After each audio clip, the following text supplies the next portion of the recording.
저는 오늘 결론부터 말씀을 좀 드리고 시작을 하겠습니다. 결론은 이겁니다. 우리 그리스도인들은 예수 그리스도를 우리의 주라 고백하게 되는데, 우리 또 지난 주일 저녁에, 부활절 주일 저녁에 나눈 말씀과 비슷한데요. 그런데 그것은 우리의 능력이 아니라 성령께서 우리에게 그렇게 고백하도록 그런 은혜를 주신다라고 말하고 있고요. 또 그 성령께서 우리에게 은사를 주셔서 교회의 직분과 우리가 맡은 일들을 감당하게 하십니다. 그런데 그것들은 반드시 유익함을 갖고 있습니다. 성령의 은사는 절대적으로 하나님이 뜻하고 계신 유익함을 갖고 있습니다. 그래서 그 유익함은 물론 때로는 개인에게도 유익이 되겠지만 더 크게는, 그리고 더 중요하게는, 더 궁극적으로는 교회와 하나님의 나라를 세워가는 데 반드시 쓰임을 받아야 합니다. 그래서 이 모든 은사의 중심에는 그것을 주시는 하나님, 은사를 주시는 하나님이 계시고, 하나님의 뜻 안에서 하나님의 계획과 하나님께서 행하시는 일들 가운데서 은사는 우리들에게 나누어져 있습니다. 그래서 우리가 갖고 있는 은사들이 여러 종류가 있을지라도 그것은 다 한 가지라는 것이죠. 다 하나님이 주신 것이고 하나님의 뜻을 위한 것이라고 말씀하고 있습니다. 이것은 제가 여러분께 드리는 이야기가 아니라 바로 11장의 요약입니다. 11장이 바로 그렇게 하나님의 말씀을 전하고 있습니다. 여러분들 교회를 오래 다니셨는데요, 아마 여기에는 3대째, 4대째 믿으시는 분들이 분명히 계실 거고요. 아마 부모님과 자녀가 함께 나와 계신 분들도 계실 겁니다. 또 어떤 분들은 최소한 30년, 40년 신앙생활 하신 분들 계실 겁니다. 여러분, 교회를 다니면서 예수 그리스도를 주라 고백하고 믿으면서 여러분의 삶에서 지금까지 중요했던 것이 무엇입니까? 여러분의 삶에 교회를 나오는 내가 참 중요하다고 생각하는 게 여러분 무엇입니까? 많은 이야기가 있을 수 있겠지만 우리 교회에서 가장 중요한 거예요. 사명을 얘기하는 게 아닙니다. 사명은 또 따로 있습니다. 우리는 복음을 전해야 되고요. 할렐루야. 그리고 이웃을 섬겨야 되고 가르쳐야 되고 우리가 갖고 있는 사명들이 있습니다. 그러나 교회를 나오면서 우리를 교회되게 하는 것이 또 있죠. 우리의 믿음을 지키게 하는 것, 우리의 신앙을 유지하는 것, 그리고 신앙을 유익하게 해서 더 발전시키는 것들이 있는데 그것을 우리가 예배라고 하는 겁니다. 그래서 예배는 그냥 교인들 모으려고 만든 것이 아니라 우리가 하나님 앞에 나아가면서 동시에 하나님으로부터 은혜를 받는 통로입니다. 하나님께 나아가기도 하지만 하나님께서 또한 예배를 통해서 우리에게 은혜를 주시기도 하죠. 그래서 교회의 중심에는 항상 예배가 있습니다. 제가 누구를 만나면요, 저한테 꼭 곤란한 질문을 하세요. 제가 어저께도 좀 기회가 생겨서 귀한 목사님들 몇 분을 잠깐 뵀었는데 그 목사님들이 그렇게 물으시더라고요. 김한하 목사님, 비전이 뭐예요? 그러시더라고요. 저는 그런 질문 받을 때마다 너무 쥐구멍에 숨고 싶어요. 저는 비전이 없어요. 여러분 어떻게 하실래요 이제? 네? 어떻게 명성교회 다니실래요? 비전이 무엇이세요? 그럼 제가 뭐 특별히 5년 뒤에 뭘 하겠다, 10년 뒤에 뭘 하겠다, 혹은 뭐 다음 달에 뭘 하겠다, 이거 저희 교회가 이런 방향으로 쫙 가요. 우리 교회는 이미 비전이 있거든요. 오직 주님, 뭐 7년을 하루같이. 우리는 이 비전이 있는데 뭘 또 제가 또 비전을 갖다가 들이밀어가지고 여러분 이 비전 따라오세요 막 그러고 그러겠습니까? 그래서 늘 부끄럽게 저는 그냥 열심히 말씀 전하고 주어진 자리에서 열심히 주님 주신 사명들 감당하는 게 저희 비전입니다 라고 하면은 굉장히 다 실망하세요. 너무 실망하셔서 제가 그래서 너무 부끄러워요. 여러분 혹시 좋은 비전 있으면 저한테 좀 갖다 주세요. 제가 그거 좀 가지고 다른 목사님들 만날 때 좀 자랑스럽게 내밀게 가져다 주십시오. 사실 제가 전혀 계획이 없는 것은 아니고 제가 전혀 아무 생각 안 하는 것도 아니고 저희 교회가 가야 할 방향에 대해서 분명히 아주 자세하게 분명하게 그림을 그리고 있습니다. 그러나 저는 그걸 함부로 비전이라고 말하지는 않습니다. 우리의 참된 비전은 예수 그리스도, 우리 진짜 계획은 예수 그리스도. 자, 우리 청년대학부에 10년 동안 계속 하는 얘기가 있어요.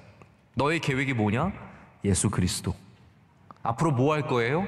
예수 그리스도. 우리가 그 예수 그리스도를 따라가는 것이 우리의 가장 중요한 계획이 되어야 하고요. 그렇게 되면은 하나님께서 그 안에서 우리의 작은 것들은 이루어 주십니다. 그래서 하나님은 먼저 큰 걸 얘기하세요. 너희는 먼저 그의 나라와 그의 의를 구하라. 그의 나라와 그의, 너무 크잖아요. 그거 무슨 잘 보이지도 않는 거, 잘 손에 잡히지도 않는 거, 명확하지도 않은 걸 우리가 어떻게 비전으로 삼고 살고 있겠습니까? 그러나 하나님은 그것을 먼저 구하라고 말씀하시는 거거든요.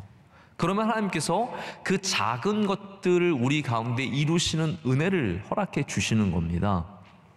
여러분, 큰 것도 중요하고 작은 것도 중요하지만 우리는 먼저 큰 거를 생각해 보자는 거죠. 그것이 바로 예수 그리스도이며, 우리 또 교회로 오게 되면은 그것이 예배입니다. 우리가 이번 부활절도 물론 뭐 이렇게 봉투 만들어서 거기 화분도 드리고 온누리 상품권도 드리고 쿠키도 드리죠. 그거 작은 정성이고 우리의 마음이지만 그게 예배보다 중요하진 않잖아요.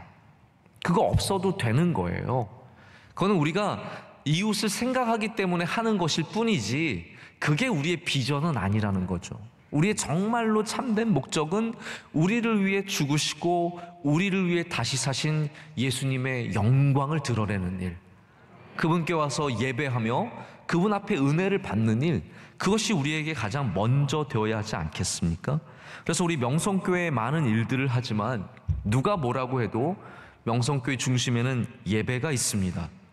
우리는 예배를 귀하게 여기고 예배가 중심된 삶을 살고 있습니다. 자, 여러분은 그러면 예배를 어떻게 준비하십니까? 혹시 오늘 예배 나오시기 전에 예배를 준비하셨습니까? 여러분은 어떻게 준비하십니까? 예배는 저 혼자 준비하면 되는 걸까요? 저는 준비하고 여러분들은 소비하시는 겁니까? 생각해 보세요. 예배를 우리 찬양팀이 준비하고 여러분들은 찬양을 소비하십니까? 우리 오케스트라가 찬양을 준비하고 여러분들은 그 찬양을 듣는 것으로 그냥 만족하십니까? 찬양대, 찬양팀, 수많은 예배위원들, 그리고 설교자, 사회자, 인도자, 이런 모든 사람들이 준비하고 나머지는 이게 소비문화의 특징이거든요. 준비하는 사람과 소비하는 사람. 마치 프로농구를 보듯이 뛰고 있는 선수들과 그리고 보고 있는 관중들, 뭐 예배가 그렇게 다른 게 없을 때가 있죠. 그게 문제라는 거죠. 저는 오늘 여러분들이 그렇게 오셨을 거라고 생각하지는 않습니다. 분명히 예배를 준비하고 오셨을 텐데 예배를 준비하는 자를 하나님께서 주목하십니다. 저희 어렸을 때도 항상 예배를 준비하라고 들었던 것 같아요. 여러분도 그런 믿음의 부모님이 계셨다면 아마 여러분에게 꼭 그런 말씀 해주셨을 거예요. 예배 준비해라. 내일 주일인데 오늘 씻자. 워낙 안 씻으니까 내일 주일이니까 토요일날 항상 때 불려가지고 어머니가요 잔혹하도록 저희를 벗겨내셨어요. 진짜 빨간 막 피부가 다 나올 정도로 벗겨내시고, 저희 어머니 완벽주의자시라서요 안 씻는 구석이 없고요. 그리고 또 일주일에 한 번 씻는 거니까 제대로 씻어야죠. 원래 다른 집은 많이 씻는데 저희는 아버지가 별로 안 씻으시니까 다 같이 이제 안 씻게 돼가지고 일주일에 한 번 정도 씻었는데, 옷도 준비를 하죠. 따로 준비를 했어요. 여러분, 주일을 위해서 옷을 아껴두는 건 준비하는 겁니다. 그 미신 아닙니다. 준비하는 겁니다. 뭐 옷을 주일날 먼저 입어야 그 옷 오래 입나요? 안 잃어버리고 오래 입나요? 안 떨어지나요? 그렇지 않잖아요. 우리는 예배를 준비하는 거예요.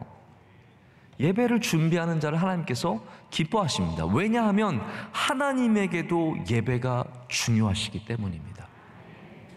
하나님이 예배를 하찮게 여기시고 중요하게 여기시지 않으셨다면 예배를 위해서 이렇게 고린도전서에 몇 장에 걸쳐서 말씀을 주시지 않죠. 이 모든 것들이 다 예배를 위한 거예요. 왜 여자가 수건을 머리에 써야 하느냐? 그거는 문화에 대한 관점이 아니라 예배에 대한 문제로 이야기를 하고 있고요. 성찬 왜 얘기했습니까? 그거 예배의 한 부분이기 때문에 고린도전서에서 다루고 있는 겁니다. 지금 9장, 10장, 11장, 12장까지가 다 다른 이야기예요. 다 다른 이슈들이지만 그 모든 것들은 예배랑 관계가 있습니다. 예배랑 관계가 있습니다. 2018년도에 기독교 올해의 책 가운데로 하나로 뽑힌 책이 어떻게 설교를 들을 것인가예요. 자, 여러분, 설교자들이 어떻게 설교를 전할 것인가는 많이 읽었습니다. 근데 성도들 가운데 어떻게 설교를 들을 것인가 읽어본 분 계세요? 별로 없잖아요. 우리는 설교자가 잘하는 거는 굉장히 신경 씁니다. 오늘 목사님 설교 준비 안 했네. 금방 알죠.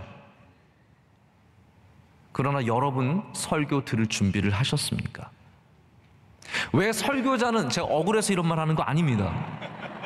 그래서 오해하지 마십시오. 제가 억울해서 나는 많이 준비했는데 똑같이 하자 이런 얘기가 전혀 아니라 하나님의 관점에서 보자는 거예요.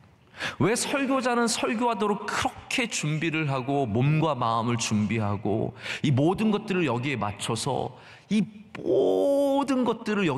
살아가는데, 설교 듣는 여러분들은 설교 듣는 것, 예배를 드리는 것에 얼마만큼 초점을 맞추고 있으며 그리고 얼마나 준비를 하셨냐라는 거죠. 절대로 책망의 말씀이 아니라, 우리 명성교회 교인들 알거든요. 여러분들은 준비하고 오신 분들이에요. 오늘 배 졸까봐 저녁도 안 드시고 오셨잖아요. 그렇죠? 제가 알아요. 졸까봐 들어오시기 전에 커피 막 2잔 마시고 들어오는 분도 계시고, 예배를 준비하러 오신 분들이 얼마나 많은데요. 근데 이 책에서, 저는 이 책이 왜 좋으냐면 생각의 전환이에요. 우리는 늘 설교자가 설교 잘하는 책들, 저희 신학생들도 항상 어떻게 설교할 것인가, 좋은 설교자들이 설교책을 낸 거를 늘 열심히 보거든요. 근데 여러분들도, 우리 성도들도 예배를 참여하는 사람이라면 설교를 듣는 것에 대한 분명한 내 스스로의 준비가 있어야 된다는 겁니다. 여기서 이제 지적하는 사람들이 어떤 사람들이냐면, 성도들 가운데 그런 분들이 있대요. 촉촉이는 뭐냐면 감동이 있어야 은혜를 받아요. 눈물이 촉촉해져야. 여러분들도 솔직히 설교 듣다가 눈물 나는 이야기 있으면 그거 들으신 다음에 집에 가면서 기분 좋으시고, 나 오늘 은혜 받았어, 울었거든요. 눈물 났거든요. 감동이 있었거든요. 근데 여러분, 눈물 난다고 은혜가 되는 게 아니라 하나님의 말씀이 선포되어야 은혜가 있는 겁니다. 우리 주 예수 그리스도께서 빛나셔야, 우리 승리라는 노래를 보면 주님만 빛나게 하는 것이 승리라고 얘기를 하거든요. 설교의 승리는 무엇일까요? 저랑 여러분이랑 신나서 같이 주고 받고 웃고 할렐루야 아멘 하고 화답하고 그래서 여기 예스 하면 저기 노 하시고 그래서 성도들 왔다 갔다 하고 들썩들썩하면 성공한 설교일까요? 그거는 우리 마음에는 그럴 수 있어도 전혀 그렇지 않다라는 겁니다. 정말 성공한 설교가 되려면 예수님께서 빛나셔야죠. 이 말씀 가운데 예수님이 빛나셔야 된다라는 겁니다. 하나님의 능력이 선포되어야 하고 하나님의 은혜가 우리 가운데 와야지, 설교자가 감추어져야지, 설교자가 휘잡고 하는 설교가 저는 그래서 결코 좋은 설교라고 생각하지는 않습니다. 제가 못 휘잡아서 그런 말씀을 드리는 건 아니고, 우리가 촉촉이도 있고 달달이도 있대요. 달달이는 뭐냐면 달콤한 말을 좋아하시는 분들, 이렇게 달콤해서 듣고 있으면 기분이 좋아지는 거예요. 여러분, 단 거 먹으면 기분 좋아지잖아요. 근데 영어에 어떤 말이 있냐면 슈거 크래시라는 말이 있습니다. 그건 뭐냐면 달아서 좋지만 1시간만 지나면 더 피곤해져요. 그 단 기운이 빠지고 나면 더 피곤해지고 더 어렵기 때문에 슈거 크래시가 있는 겁니다. 여러분, 우리는 촉촉이 달달이로 머물지 말고 참으로 말씀을 들을 준비를 하러 와서 하나님이 주시는 말씀을 잘 먹고 잘 소화시키고 또한 그것으로 살아갈 수 있는 힘을 얻고 주님의 영광을 나타내는 주의 성도들 되어야 할 줄로 믿습니다. 그래서 우리 명성교회는요, 다양한 예배가 존재합니다. 양념을 안 뿌린 새벽 예배도 있습니다. 여러분 새벽 예배 와보세요. 그냥 사도신경으로 시작해서 말씀 한 20분 정도 드리고 그 다음에 잠깐 주기도문으로 마치고 기도하는 시간, 아무 양념이 없습니다. 여러분을 새벽 예배로 끌고 올 만한 그러한 강력한 양념이 없어요. 그러나 어떤 분들은 새벽 예배를 들어야 참으로 은혜를 받는 분들이 계십니다. 저는 다음 세대에 우리가 어떻게 새벽 예배를 이어갈 것인가에 대해서 굉장히 많은 고민을 하고 있습니다. 새벽 예배 헌신자들이 있어야 되고요. 그러기 위해서는 우리 다음 세대 사람들을 좀 이렇게 모아서 우리 새벽 예배로 데려오는 그런 뭔가 채널들이 있어야 되는 것 같아요. 그러나 우리가 할 수 없는 건 뭐냐면 새벽 예배에 양념을 뿌릴 수는 없습니다.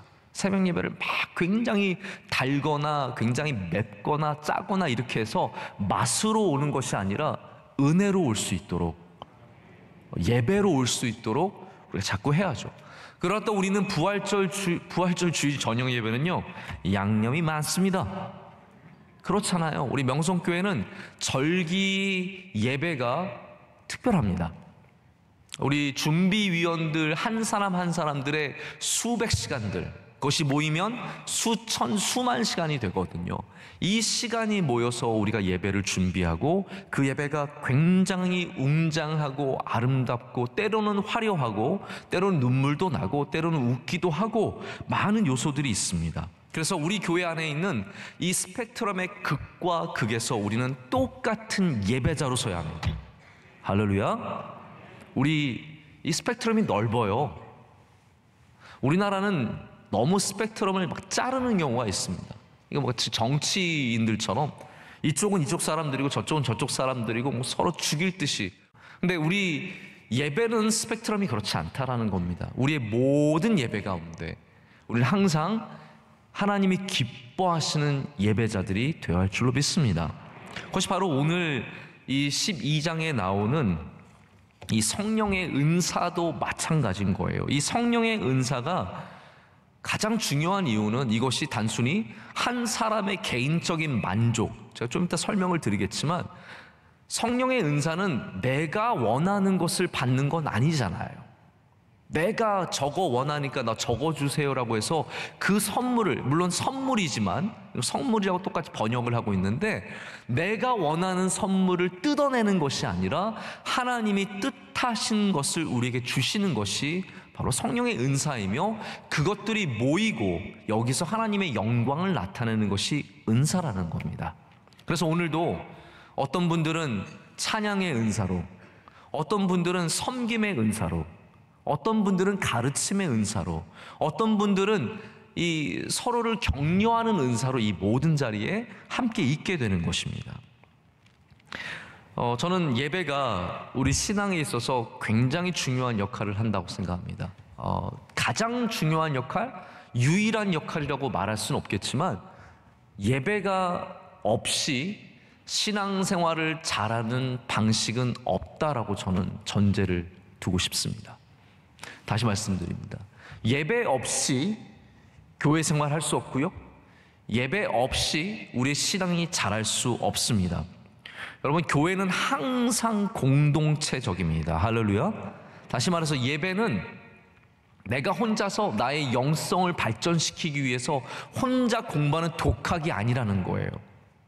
예배는 반드시 이렇게 많은 사람들이 함께 모여서, 때로는 유튜브로 드릴 수도 있지만 이것이 함께 모여서 드릴 때 이 안에서 역사하시는 하나님을 만나는 일이며 이 안에서 서로가 서로의 은사를 통해서 자신의 신앙을 발견하고 또한 그것을 구현하는 일이라는 거죠. 저도 이제 교회 생활을 오래 했고 목회자로서도 오래 생활을 하면서 여러 종류의 신앙인들을 만나봐요.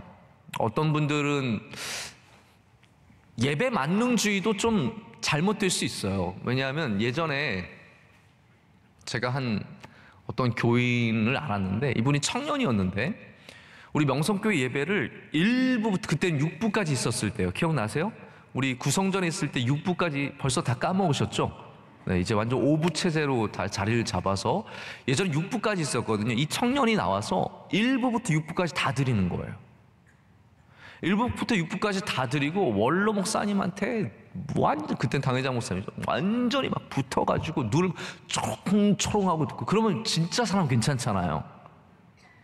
저는 좀 부담스러울 것 같은데 그런 친구가 있었어요. 그래서 그분이 나중에 뭐 교육자가 되고 목사가 돼서 그랬었는데, 저는 그분 그렇게까지 좋은 신앙인이라고 제가 함부로 판단할 수는 없지만 굉장히 위험해 보이는 순간순간들이 있었거든요. 다시 말씀드리자면, 제가 너무 단순화시키는 경향은 있지만 예배를 오랫동안 많이 드리는 것만이 해결책은 아닙니다. 예배를 어떠한 자세로, 할렐루야, 어떻게 드리느냐가 훨씬 더 중요한 문제예요. 자, 그러나 예배를 안 드리는 것은 분명히 문제가 있습니다.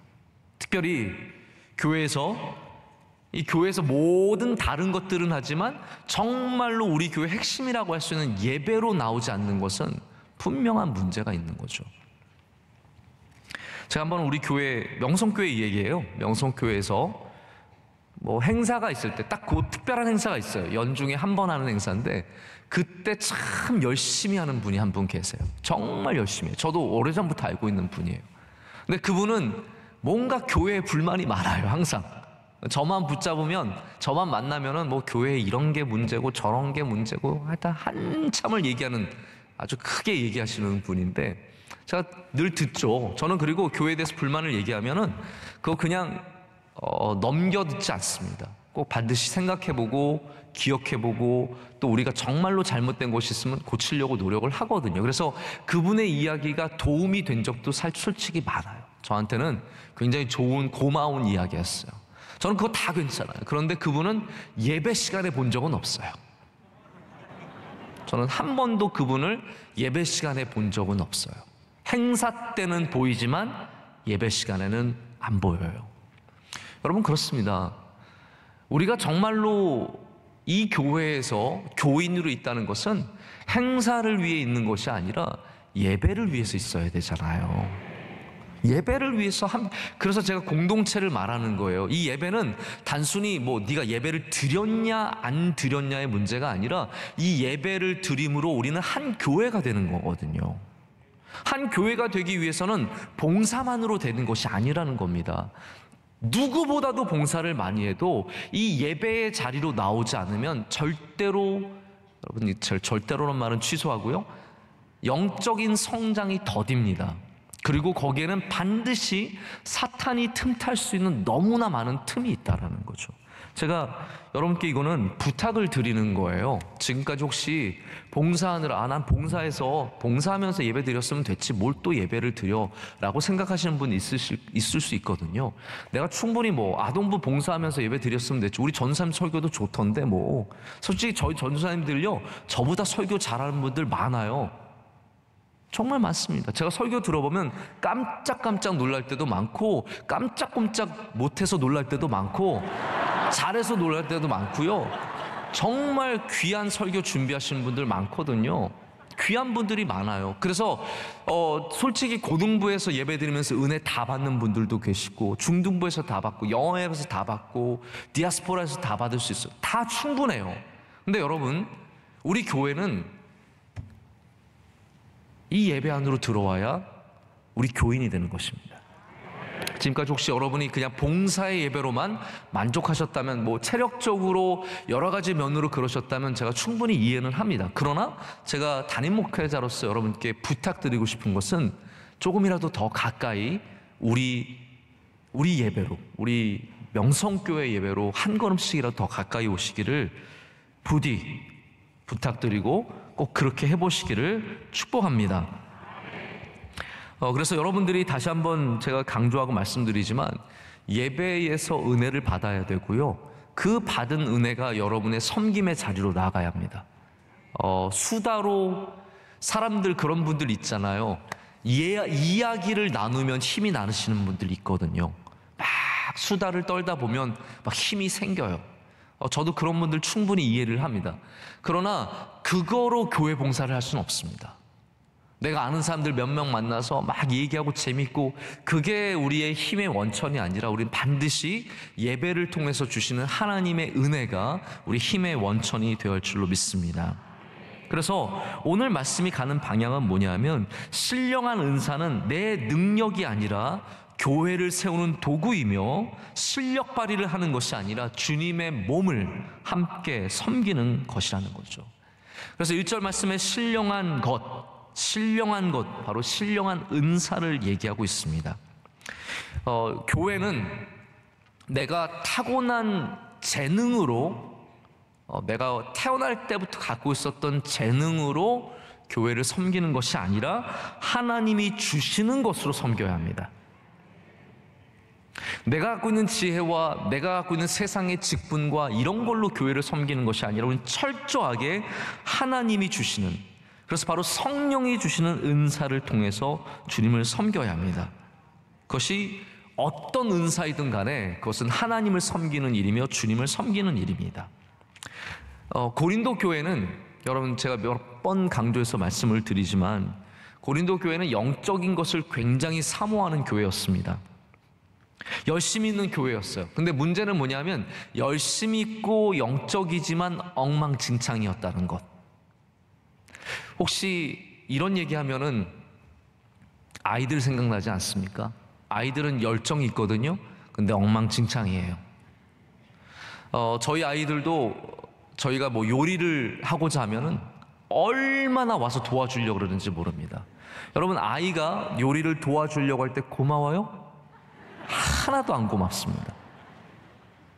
아이들이 요리를 하게 되면요, 그거는 이제 치울 일이 태산이 되는 거예요. 제가 작년에는 저희 아이들 집에서 제가 그 팬케이크를 많이 해줬어요. 아침에 일어나서 팬케이크를 막 해가지고 주면 저희 아이들이 아빠 팬케이크라고 부르는 팬케이크를 해서 주면 너무 좋아하거든요. 근데 저는 영재가 일어나기 전에 다 맞춰야 돼요. 반드시. 우리 셋째가 일어나기 전에 맞춰야지.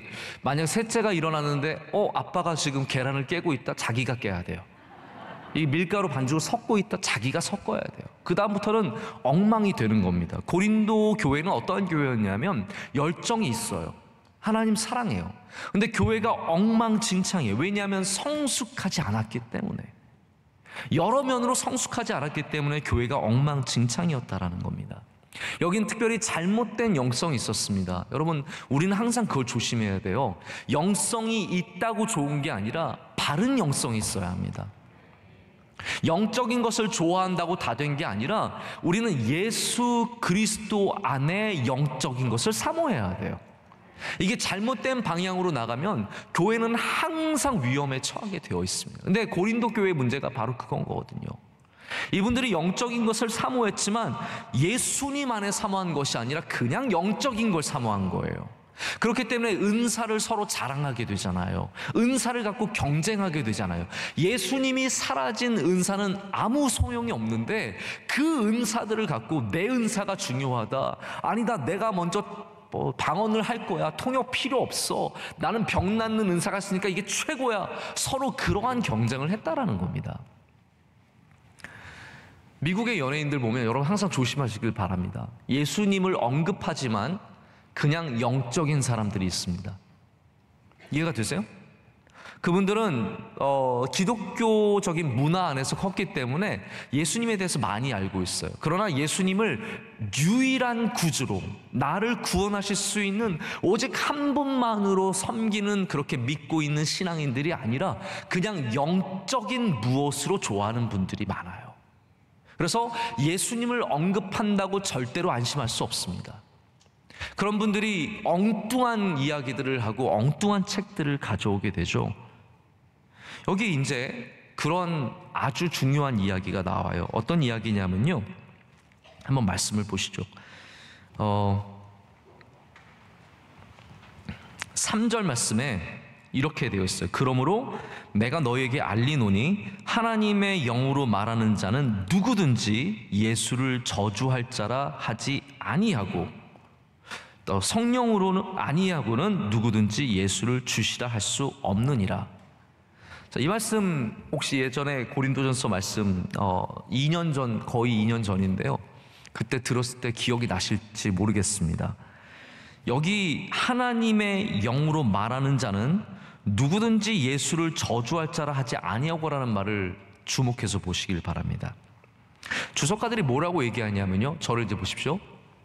예수를 저주할 자를 실제로 고린도 교회에서 사람들이 말했다는 거예요. 누가 말했느냐? 나 기도 많이 해. 나는 영적으로 하나님과 가까워. 나는 방언도 하고 통역도 해. 나는 은사도 많아. 그러면서 자기가 뭘 받았어요? 예수는 저주할 자야! 라고 해서 심지어는 영적이다는 이유로, 은사를 받았다는 이유로, 자기가 기도 많이 한다는 이유로 예수님을 저주할 자라고 말할 지경까지 이르렀다는 거예요. 실제로 고린도 교회에서 사람들이 이야기했던 부분이라는 거죠. 여러분, 영적으로 지나치게 되면요, 하나님을 떠난 영, 성령님의 지도 아래 있지 않는 영, 예수 그리스도를 주라고 고백하는 바로 그 영성이 아닌 영성만 따르게 되다 보면요, 엉뚱한 소리, 잘못된 소리, 정말로 벌받을 소리들을 하게 되는다라는 거예요. 그래서 여러분, 누군가가 영적인 이야기를 하는 것 같아도 그 사람이 정말 예수 그리스도 중심인지 교회 중심인지, 할렐루야, 그분의 영성이 정말 주님 안에서 겸손한지를 봐야 됩니다. 교만해지면 그건 이미 영성이 아니에요. 내가 하는 말 잘 들어, 난 다 맞춰, 내가 가난한 대로 하면 돼, 나는 기도를 많이 하고 난 다 들려 라고 말하면서 엉뚱한 소리를 할 때 여러분, 두려워하지 마시길 축복합니다. 하나님은 그렇게 역사하시는 게 아니라는 거죠. 우리나라도 제가 이런 분들 종종 보게 되는 것 같아요. 신령한 은사를 받았다고, 자기 기도 많이 한다고 굉장히 위험한 발언을 많이 하는 분들이 있습니다. 하나님의 이름을, 예수 그리스도의 이름을, 성령의 이름을 함부로 내뱉는 자는 절대로 성령 받은 사람 아닙니다. 할렐루야? 왜 아멘을 못하세요? 아멘. 여러분, 하나님의 영을 받은 사람이 어떻게 예수를 저주받을 자라고 말할 수 있겠어요? 그러나 자기가 영적인 것에 매여서 자기가 영성이 굉장히 깊다고 생각하는 사람들은 이렇게 충분히 할 수 있다는 거예요. 하나님의 영광을 가리우는 말들을 그냥 자기 맘대로 할 수 있게 된다는 거예요. 자기의 영성을 하나님보다 더 중요하게 여기는 거예요. 자기가 기도한 시간이 많다고 해서 자기의 영성을 우리 말씀보다 더 귀하게 여기는 거거든요. 여러분, 우리가 1000만 시간을 기도해도 말씀 한 절이 더 귀합니다. 우리의 능력이 아무리 뛰어나도 말씀의 능력이 더 뛰어납니다. 그렇기 때문에 우리는 항상 주님을, 예수 그리스도를 주로 고백하는 하나님이 주신 성령을 사모해야 합니다. 겸손한 성령, 겸손한 영성, 교회 중심의 영성. 우리가 교회 중심의 영성이라는 것이 여러분을 교회 안에 가두기 위해서 드리는 말씀이 아니에요. 건강한 영성을 말하는 거예요. 교회 안에서 바른 방향으로, 바른 말씀으로, 바른 것으로 가르침을 받을 수 있는 영성이 되어야 된다는 거예요. 그래서 교회를 튀어나가면서 내가 교회보다 더 뛰어난 영성을 가졌다고 말하는 것은요, 굉장히 위험한 겁니다. 난 교회에서 은혜를 못 받아가지고 나는 그래서 딴 데를 다녀야 되고 막 헤매고 다시는 분들이 굉장히 뜨거운 분들인 것 같지만 어떻게 보면 아니에요. 바른 영성이 아닌 거예요. 우리는 교회 안에서 하나님께서 이 교회를 통해서 주시는 영성을 사모해야 합니다.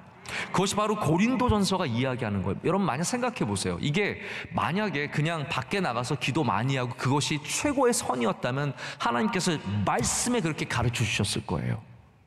교회 뭐하러 남아있냐, 목사가 너보다 못한 것 같으면 빨리 나가라, 나가서 기도 더 많이 하고 너의 영성을 더 키워라고 말하겠지만, 성경은 그런 것을 단 한 번도 우리에게 가르쳐 준 적이 없습니다.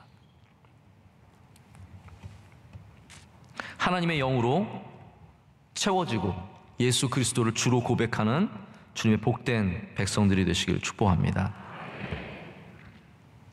고린도 교회, 이 고린도 전서가 갖고 있는 고린도 교회의 주제는 뭐냐면 바로 이 모든 것들을 통해서 복음이 회복되는 것이고요. 할렐루야. 복음이 회복되는 것이고 교회가 하나 되는 것입니다. 이 두 가지가 함께 가는 거예요. 복음이 회복되면 교회는 하나 될 수 있습니다. 하나 된 교회 안에는 복음이 살아 있습니다. 이해가 되십니까? 지금 고린도 교회는 왜 나뉘었습니까? 복음이 나뉘어져 있기 때문에. 잘못된 영성으로 은사를 사랑했지 하나님을 사랑하지 않았기 때문에, 능력을 사랑했지만 예배는 사랑하지 않았기 때문에, 내 능력은 자랑했지만 남의 능력은 비웃었기 때문에 이 모든 문제가 있었다라는 거예요. 우리가 고린도 전서를 보면서 복음의 회복을 먼저 이야기해야 합니다. 십자가의 회복, 예수 그리스도의 죽으심과 부활하심의 회복, 그리고 그 안에서 우리는 다시 교회가 하나 되는 것을 보게 됩니다. 여러분, 교회는 다른 어떤 것으로 하나 될 수 없습니다. 우리가 정치적으로 하나 되는 거 아닙니다. 그러나 분명히 하나 되는 건 있죠. 예수님께서 기뻐하시는 정치를 해야죠. 그렇지 않겠습니까? 하나님께서 기뻐하시는 정치가 이루어져야죠. 우리는 그 안에서는 서로의 다름을 어느 정도 인정해 줄 수 있어야 됩니다. 그럴 수 있어요. 우리가 지역적으로 하나 되는 것도 아닙니다. 우리 안에는 정말 다양한, 충청도도 있고요. 네. 다 있어요. 우리는 전국에서 다 오신 분들이 다 있어요. 지역으로 하나 되는 거 아닙니다. 우리가 하나 되는 유일한 이유는 예수 그리스도밖에 없습니다. 우리가 예배하는 하나님, 우리의 모든 것 되시는 예수 그리스도, 그리고 우리 안에 감동과 감화하심으로 날마다 가르쳐 주시고 길을 함께 동행해 주신 성령님, 우리가 이 삼위일체의 하나님 외에는 하나 될 수 있는 것이 단 하나도 없습니다. 그래서 여러분, 교회에서는 주님을 바라봐야 합니다. 사람을 바라보면 반드시 넘어지게 되어 있습니다. 교회에서는 나랑 잘 어울리는 사람과도 결국은 멀어질 수밖에 없고 깨어질 수밖에 없습니다. 그래서 주님이 우리를 하나 되시게 하는 거지 나랑 친해서 하나 되는 게 아니라는 거예요. 우리가 예수 그리스도 안에 앞에서 항복해야 그러나 하나가 될 수 있습니다. 고린도 교회는 승자 문화예요. 그것이 바로 이 지역의 문화입니다. 우리 이 세상과 다르게 하나도 없습니다. 지금 대한민국도 승자 문화 아닙니까? 이 운동이 이스무스라고 하는 대회가 유명한 이곳에 면류관을 쓰는 것이 최고의 가치이고, 내가 어쨌든 이겨야 되고, 그것이 승자의 문화예요. 그래서 사람들은 그 승자가 되기 위해서 은사를 갖고도 싸우는 겁니다. 누가 위냐는 거예요. 누가 더 위에 있냐라는 거예요. 누가 1등이고 누가 2등이고 누가 3등이고, 굉장히 플라톤적인 굉장히 이러한 해석을 갖고 나가는 거죠. 그러나 고린도에서 바울은 어떤 복음을 가르칩니까? 승자가 아니라 십자가에 달려 돌아가신 예수 그리스도를 가르쳤지 않습니까? 그래서 이방인들이 보기에는, 헬라인들이 보기에는 너무 어리석은 일인 거예요. 그러나 그 복음이 우리를 하나 되게 하고 우리를 살리고 우리를 또한 살아가게 할 줄로 믿습니다. 우리를 하나 되시게 하시기 위해서 하나님은 우리에게 또한 이 은사를 허락하십니다. 그래서 4절부터 11절까지의 말씀은 바로 이 하나 되게 하는 은사에 대한 말씀입니다. 제가 길게 이제 시간이 다 됐기 때문에 말씀을 드리진 않지만, 이 모든 것의 주어는 하나님이세요. 7절부터 보면은 각 사람에게 성령을 나타내는, 하나님께서 각 사람에게 성령을 나타내심은 유익하게 하려 하십니다 라고, 이 모든 것들이 바로 하나님이 하시는 일임을 우리에게 가르쳐주고 계십니다. 특별히 우리는 여기서 유익하게 하려 하심이라는 말씀을 마지막으로 생각해 보기를 원합니다. 제가 시간이 많다면 또 다시 좀 긴 시간을 통해서 이 말씀을 하나하나 전하겠지만, 우리 정해진 시간 안에 제가 말씀을 맺고자 합니다. 우리가 받아도 하나도 유익하지 않은 선물들이 있습니다. 이제 저도 해외여행을 가면 그곳에서 굉장히 귀하게 보이는 물건들이 있어요. 갔더니 막 여기서 관광 상품을 파는데 이 부채가 너무 예뻐요. 그래서 부채가 너무 예쁘고 그거 꼭 이거 주고 싶은 사람들 생각나요. 여러분 해외에 가면 꼭 생각나시죠? 주고 싶은 사람들, 담임 목사님 같은 분들 늘 생각이 나실 텐데 저도 그래서 생각이 나요. 이거 누구 갖다 주면 좋겠다. 그래서 사서 갖다 줘요. 근데 제가 늘 느끼는 건 뭐냐면 받는 분이 좀 떨뜨름해요. 근데 제가 왜 그걸 느꼈냐면요, 누가 부채를 어디서 사다 줬는데 떨뜨름하더라고요.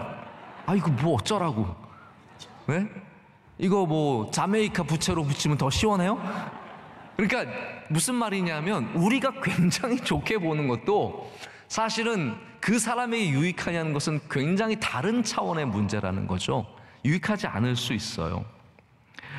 여러분, 하나님은 우리가 유익하게 보지 않더라도 우리에게 유익한 걸 주시는 분이십니다.